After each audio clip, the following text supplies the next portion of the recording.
ঘুমানোর আগে 11 বার বিসমিল্লাহ পড়ে এই দোয়াটি 7 বার পড়ুন। কোনো রকমের টেনশন আপনাকে ছুঁতে পারবে না, কোনো রকমের টেনশন আপনাকে স্পর্শই করতে পারবে না।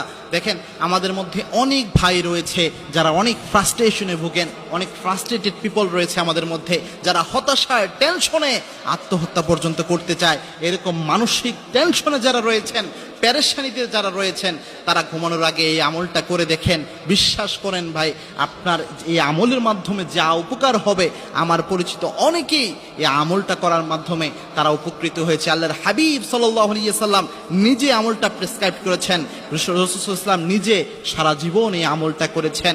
এই যে 11 বার বিসমিল্লাহর কথা বললাম, 11 বার বিসমিল্লাহর কথা সরাসরি হাদিসে পাওয়া যায় না, তবে বিসমিল্লাহ কিন্তু স্বাভাবিক কোনো আয়াত নয়। আল্লাহর হাবিব সাল্লাল্লাহু আলাইহি সাল্লামের শ্রেষ্ঠ সাহাবী সাইয়েদনা ওমর, তিনি একদা তার কাছে রোম সম্রাট বললেন যে আমার মাথার মধ্যে প্রচন্ড ব্যথা দেখা দেয়।